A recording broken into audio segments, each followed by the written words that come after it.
वो देखना चाहते हैं कि अरविंद केजरीवाल का मनोबल कितना गिरा, कितना वो टूटे, कितना वो झुके। जिन्होंने दिल्ली के बच्चों के लिए अच्छी शिक्षा का इंतजाम किया, उनसे क्या दुश्मनी है मोदी जी आपकी? IRS की नौकरी छोड़ी। अरविंद केजरीवाल जिसने 49 दिनों में मुख्यमंत्री की कुर्सी को लात मार दिया, कोई चपरासी की भी नौकरी नहीं छोड़ना चाहता।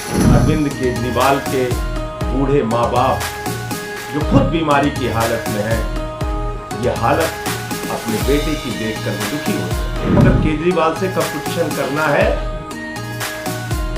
तो काम की राजनीति करिए। अरविंद केजरीवाल जी रोज झाड़ू लगाते हैं, रोज। और जितना केजरीवाल जी जेल के अंदर झाड़ू लगाएंगे, उतनी ही भारतीय जनता पार्टी बाहर साफ होगी, सफाया होगा बीजेपी का। केजरीवाल के विरुद्ध गहरा षड्यंत्र चल रहा है और उनके साथ कोई भी अनहोनी की घटना कभी भी घटित हो सकती है। अगर सब कैदी एक समान है तो मुझे बताए भारतीय जनता पार्टी, क्या सब कैदियों को इंसुलिन के लिए कोर्ट जाना पड़ा? टीवी पे, अखबार में एक हफ्ते तक बहस होती है, तब जाके उसको उसकी दवा मिलती है। जो साधारण कैदी हैं उनको फिर भी ठीक से रखा जा रहा है, मगर अरविंद केजरीवाल जी को जानबूझ के परेशान करने के लिए उनके खिलाफ षड्यंत्र के तहत उनका नुकसान करने की कोशिश की जा रही है। जेल में इंसुलिन उपलब्ध है, सालों से दिया जा रहा है, मगर अरविंद केजरीवाल को नहीं देंगे। क्यों नहीं देंगे? क्योंकि उनकी हत्या की साजिश चल रही है। पिछले 23 दिन से अरविंद केजरीवाल जी तिहाड़ जेल में हैं। उनकी शुगर 300 से ऊपर जा रही है, वो बार बार कह रहे हैं। उनको इंसुलिन नहीं दी गई। कहा जा रहा था कि उनको इंसुलिन की ज़रूरत ही नहीं है, अब इंसुलिन दी गई है। कहते हैं कि तिहाड़ के सभी कैदी एक समान हैं। ये बार बार भारतीय जनता पार्टी कहती है, केंद्र सरकार के अधीन जेल के अधिकारी कहते हैं। अगर सब कैदी एक समान है तो मुझे बताए भारतीय जनता पार्टी, क्या सब कैदियों को इंसुलिन के लिए कोर्ट जाना पड़ा? क्या हर कैदी जो बीमार पड़ता है उसके इलाज के लिए उसको कोर्ट का दरवाज़ा खटखटाना पड़ता है, सड़कों पे प्रोटेस्ट करने पड़ते हैं, टीवी पे, अखबार में एक हफ्ते तक बहस होती है, तब जाके उसको उसकी दवा मिलती है? साफ बात है, जेल में सब लोग एक समान नहीं है। जो साधारण कैदी हैं उनको फिर भी ठीक से रखा जा रहा है, मगर अरविंद केजरीवाल जी को जानबूझ के परेशान करने के लिए उनके खिलाफ षड्यंत्र के तहत उनका नुकसान करने की कोशिश की जा रही है। आज भारतीय जनता पार्टी और केंद्र सरकार पूरी तरह से एक्सपोज हो गए। अगर इंसुलिन की ज़रूरत नहीं थी तो अब इंसुलिन आपने क्यों दी? क्योंकि एम्स ने के डॉक्टर ने कहा, क्योंकि आपके पास स्पेशलिस्ट था ही नहीं। आप झूठ बोल रहे थे पूरी दिल्ली से, पूरे देश से, कि आपके पास इंसुलिन दे ना दे इसको तय करने का डायबिटीज़ का स्पेशलिस्ट आपके पास था ही नहीं।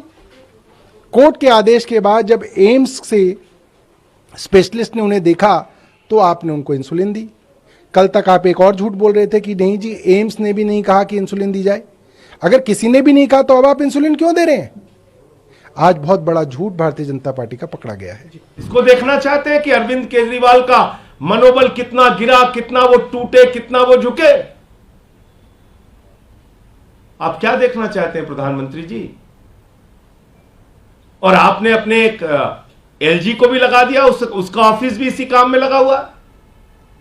दिल्ली के LG महोदय दिल्ली के लोगों का काम छोड़कर यह देखने में लगे हुए हैं कि अरविंद केजरीवाल को कितनी प्रताड़ना दी जा रही है, कितनी यातनाएं दी जा रही हैं। वो 24 घंटे सारा काम इसी में लगा रहे हैं, वो भी अपना पूरा ध्यान इसी में लगा रहे हैं। अरविंद केजरीवाल जिन्होंने दिल्ली के बच्चों के लिए अच्छी शिक्षा का इंतजाम किया, उनसे क्या दुश्मनी है मोदी जी आपकी? अरविंद केजरीवाल जिन्होंने दिल्ली के बुजुर्गों के लिए तीर्थ यात्रा कराई, बिजली फ्री कराई, पानी फ्री कराया, IRS की नौकरी छोड़ी। अरविंद केजरीवाल जिसने 49 दिनों में मुख्यमंत्री की कुर्सी को लात मार दिया, कोई चपरासी की भी नौकरी नहीं छोड़ना चाहता। उस अरविंद केजरीवाल के मनोबल को आप गिराना चाहते हैं। आपके इस अन्यायपूर्ण और अत्याचारपूर्ण व्यवहार को देखकर प्रधानमंत्री जी,